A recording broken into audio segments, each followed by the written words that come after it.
우리가 몰랐던 역사를 알게 되면 새로운 세계가 열립니다. 미국 국방대학 세미나에서 일본 장교는 본인이 알지 못했던 역사적 사실을 알게 되는 순간 새로운 세상을 마주하게 되는데요.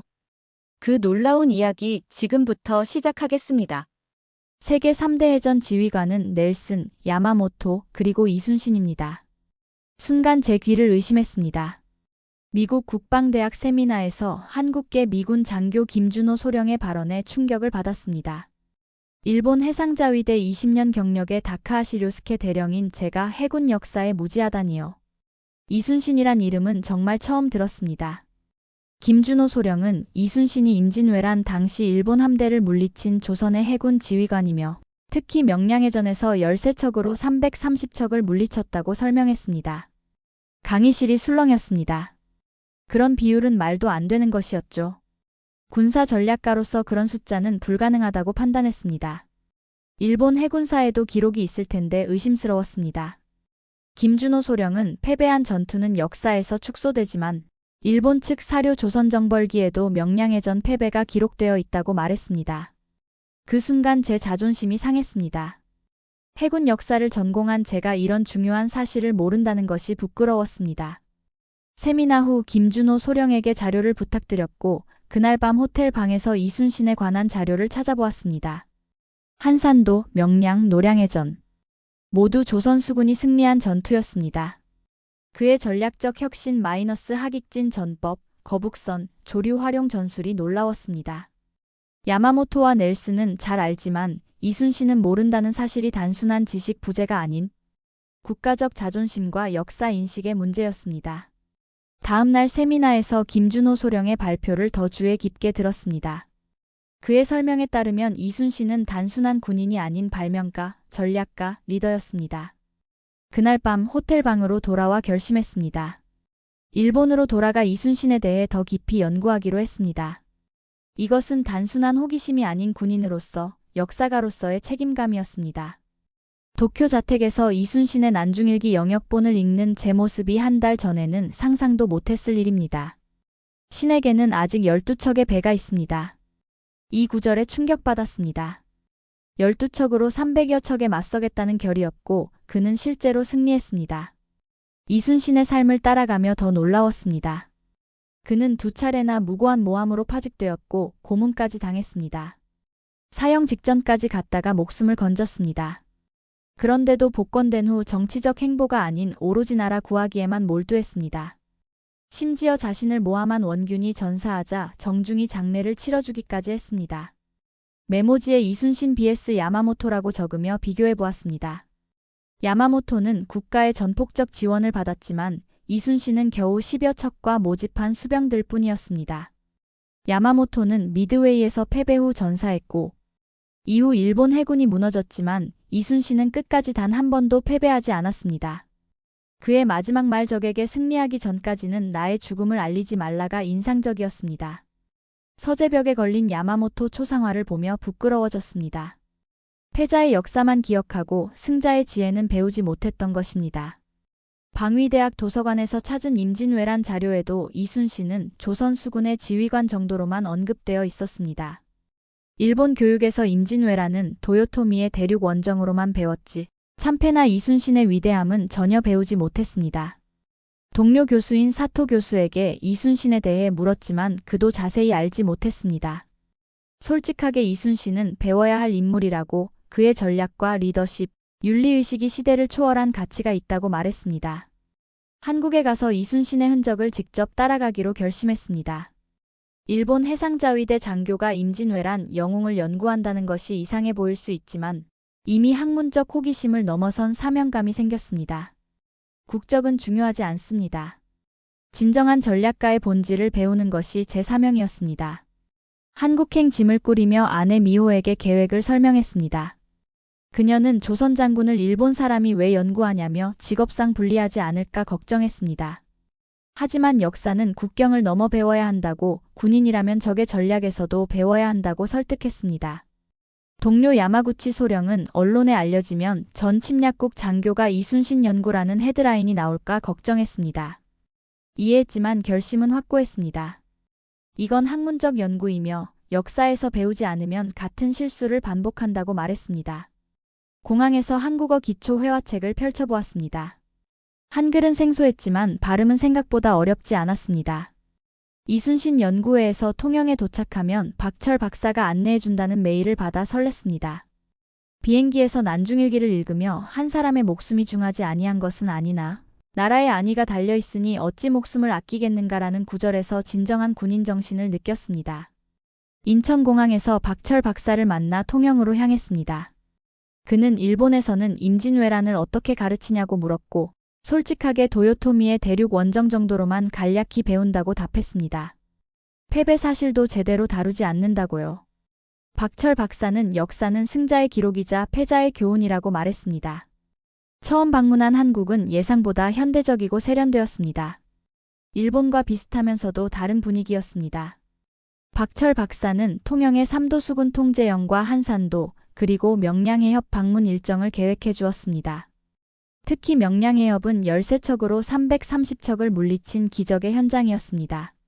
차 안에서 이순신의 생애와 업적에 대한 설명을 들었습니다.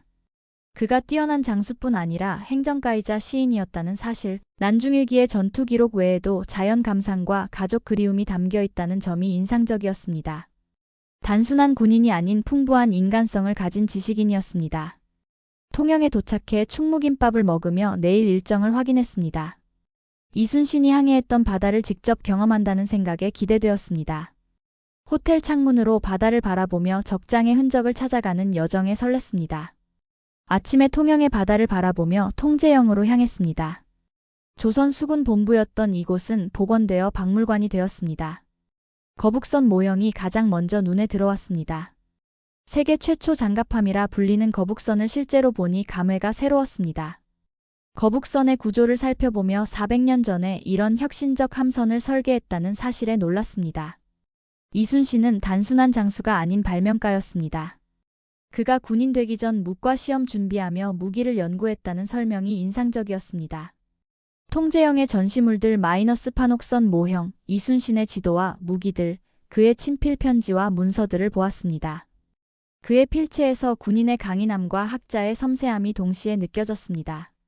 전장에서도 매일 일기를 썼다는 그의 성실함에 감동했습니다. 점심 후 한산도로 향하는 배에서 한산도 대첩에 대한 설명을 들었습니다. 이곳에서 이순신은 하깃진 전법으로 일본 함대를 물리쳤다고 합니다.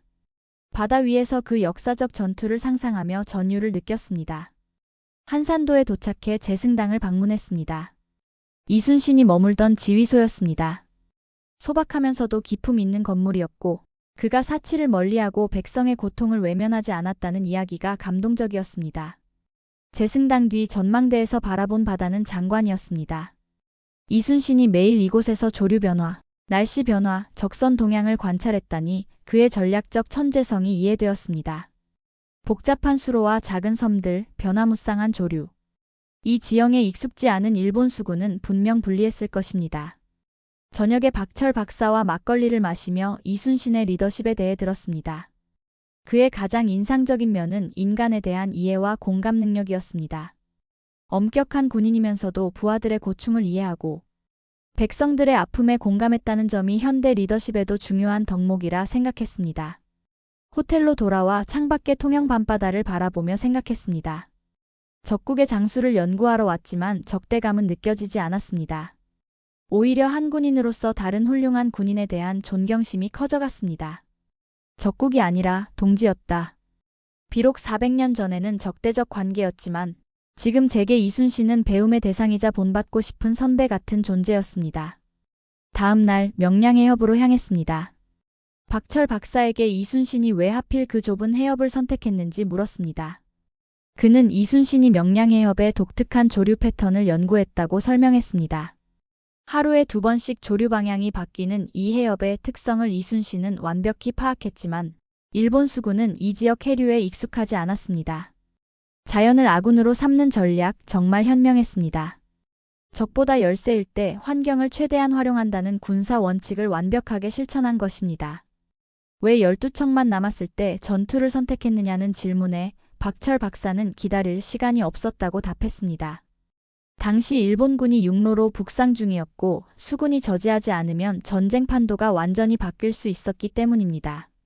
박철 박사는 이순신의 전략을 예술이라 표현했습니다. 단순한 공격과 방어를 넘어선 미학이 있었다고요.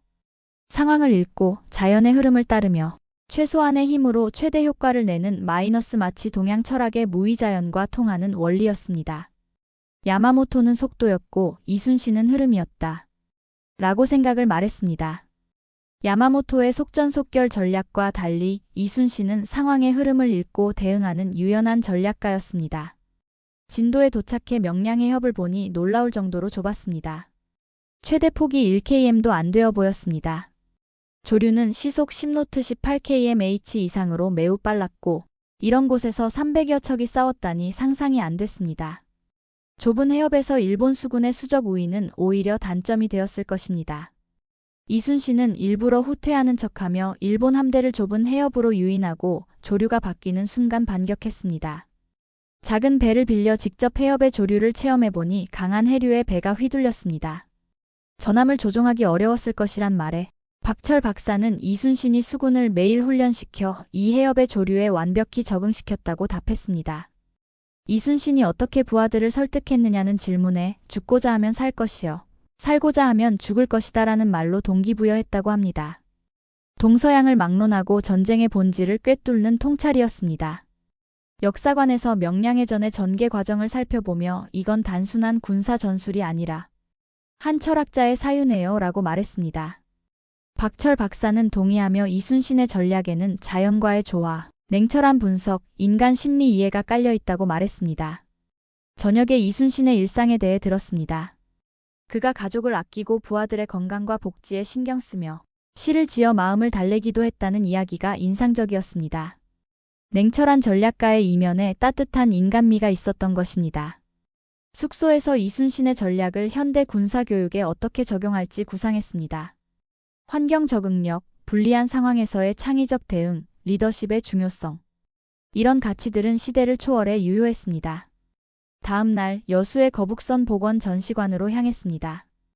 박철 박사는 이순신이 군인이 되기 전 무기와 선박 제작에 관심이 많았다고 설명했습니다. 거북선의 특징을 들으니 놀라웠습니다. 등 부분에 쇠막대와 못으로 적이 올라타지 못하게 하고 앞부분 용머리에서 연기와 포를 발사할 수 있었다니요. 16세기에 이미 스텔스 기능을 갖춘 전함이었던 것입니다. 전시관에서 실물 크기 거북선을 보니 생각보다 컸고 디자인이 정교했습니다. 70명이 탑승했다는 이야기에 놀랐습니다. 내부는 넓었지만 70명이 생활하기엔 비좁아 보였고 특히 노를 젓는 공간은 답답했습니다. 조선의 조선 기술이 세계 최고 수준이었다는 점이 인상적이었습니다. 특히 판옥선은 당시 세계 어느 나라 전함과 비교해도 뒤지지 않았고 거북선은 그 판옥선 기반의 특수 전함이었습니다. 거북선 체험 행사에 참여해보니 조종이 쉽지 않았습니다. 실제 거북선은 무거워 조종하기 어려웠을 텐데 이순신은 수병들을 엄격히 훈련시켜 완벽한 팀워크를 만들었다고 합니다. 점심 후 노량해협으로 향했습니다. 이순신이 마지막 전투를 치르고 전사한 곳이었습니다.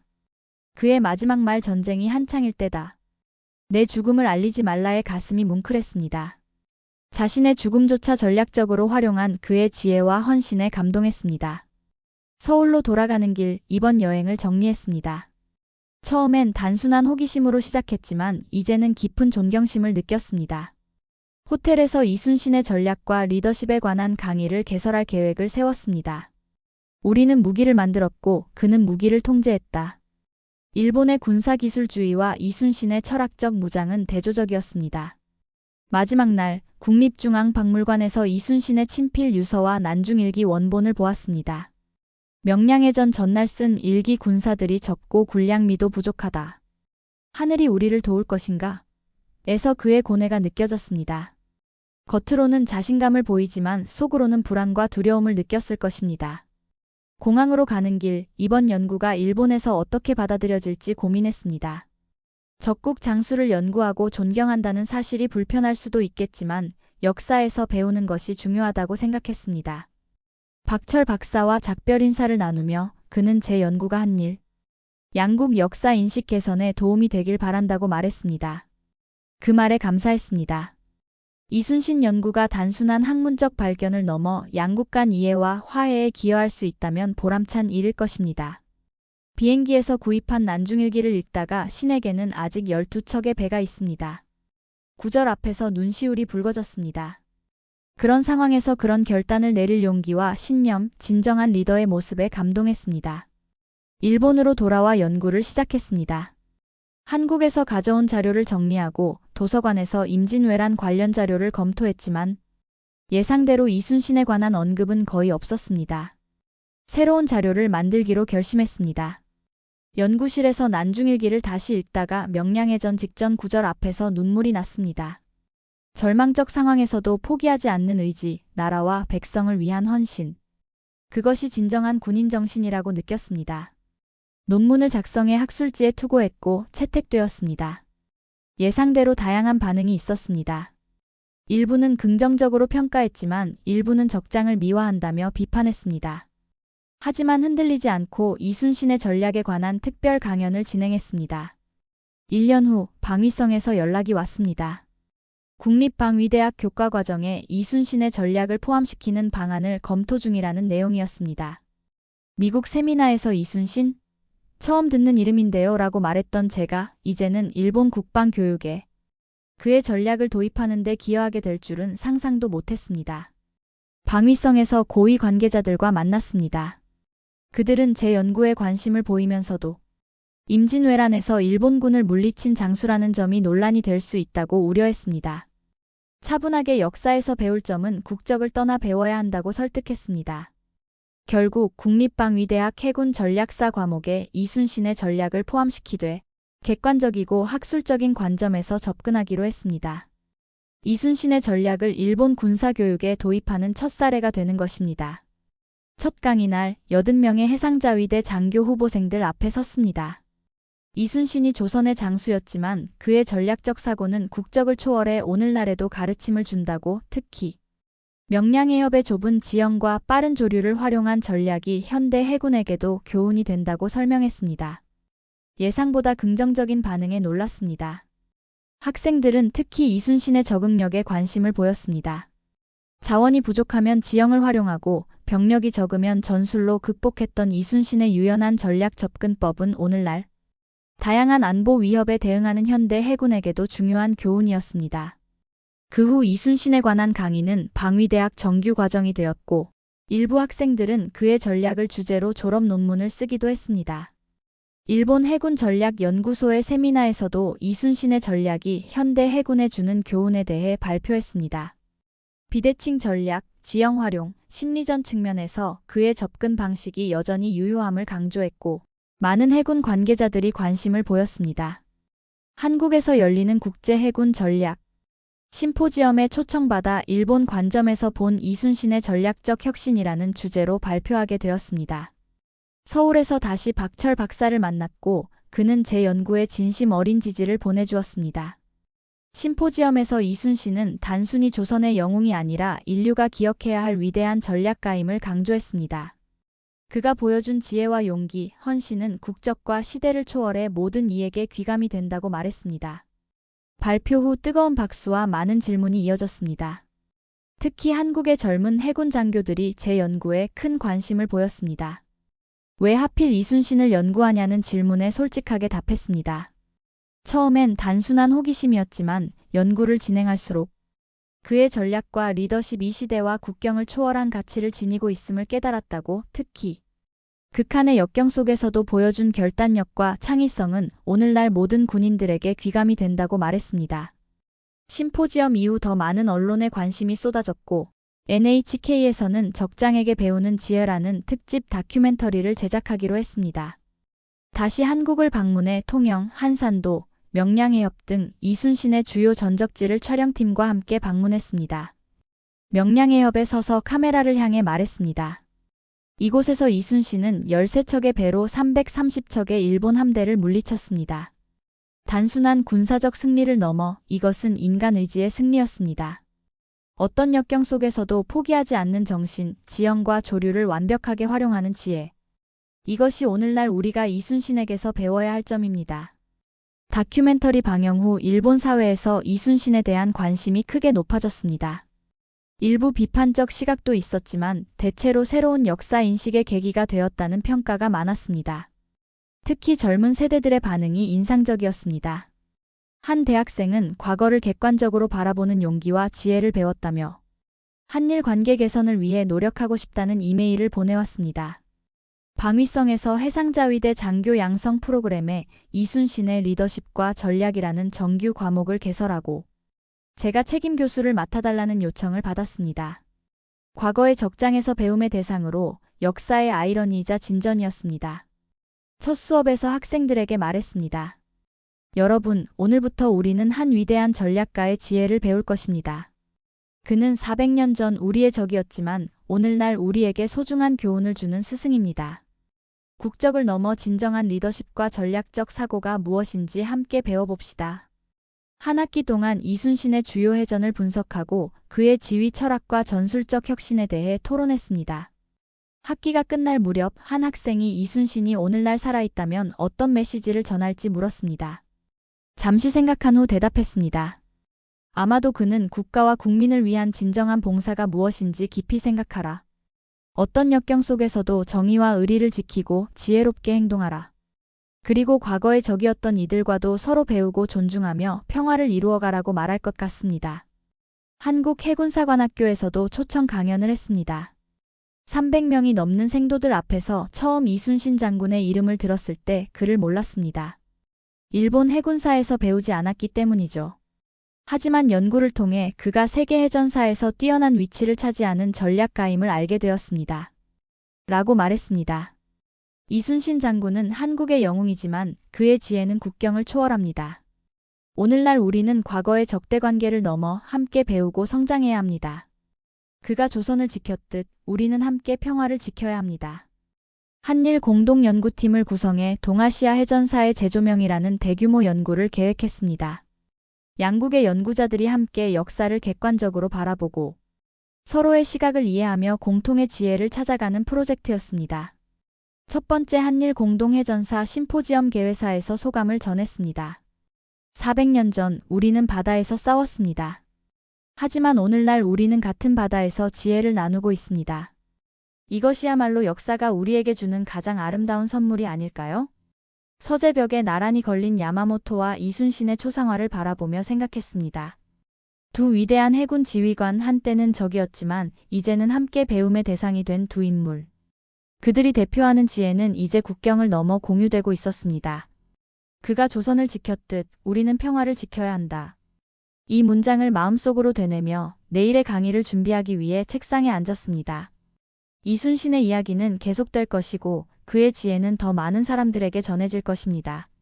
적국의 장교였던 제가 그 지혜를 전하는 매개체가 되었다는 사실이 여전히 놀랍게 느껴졌습니다. 창밖으로 보이는 밤하늘의 별들을 바라보며 생각했습니다. 어쩌면 400년 전 이순신도 같은 별을 보며 미래를 꿈꿨을지도 모르겠습니다. 그리고 그 미래에 자신의 적국에서 온 장교가 자신의 이야기를 전하게 될 거라고는 상상도 못했겠죠. 역사는 때로 우리가 예상치 못한 방향으로 흘러갑니다. 하지만 그 흐름 속에서 우리가 함께 배우고 성장할 수 있다면 그것이야말로 진정한 역사의 가치가 아닐까요? 오늘의 이야기 어떠셨나요? 마음에 드셨다면 구독과 좋아요는 큰 힘이 됩니다. 감사합니다.